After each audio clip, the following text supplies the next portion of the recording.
Hello everyone, कैसे हैं आप सब। Welcome at Learnology your study guide by me Sarita, जहां हम कर रहे हैं क्लास 11 बायोलॉजी। और आज हम स्टार्ट करने जा रहे हैं बिल्कुल नया unit, that is unit 4, plant physiology. तो चलिए जल्दी से इसे स्टार्ट करते हैं।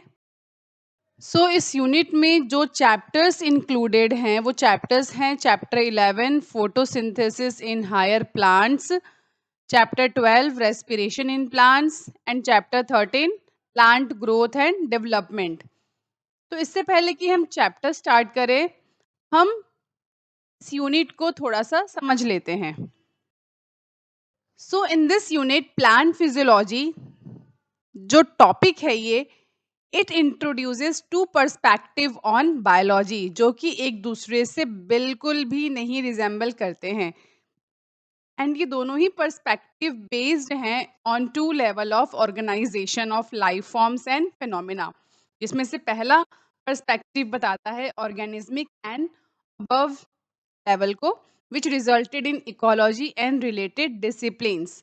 वहीं जो दूसरा पर्सपेक्टिव है uses cellular and molecular, which resulted in physiology and biochemistry. तो आप देख सकते हैं दोनों ही पर्सपेक्टिव एक दूसरे से बिल्कुल ही अलग हैं।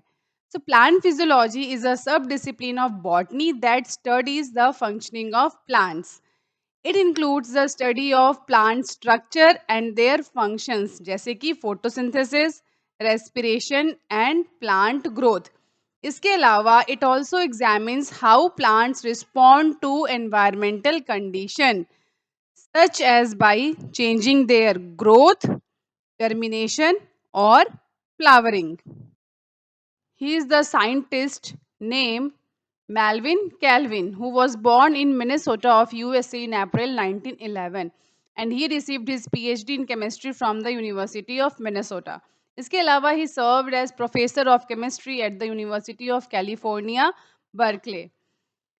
एंड जैसा कि सेकेंड वर्ल्ड वॉर में इन्होंने देखा कि there were so many ill effects of radioactivity, जिसमें हिरोशिमा एंड नागासाकी पे भी बॉम्ब गिराया गया था।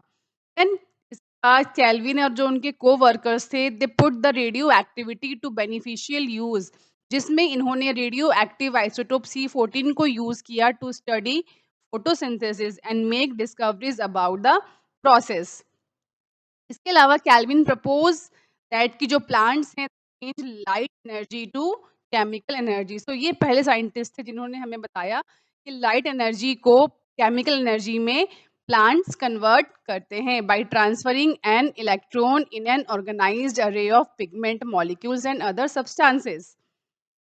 इसके अलावा he got Nobel prize for mapping of pathway of carbon assimilation in photosynthesis.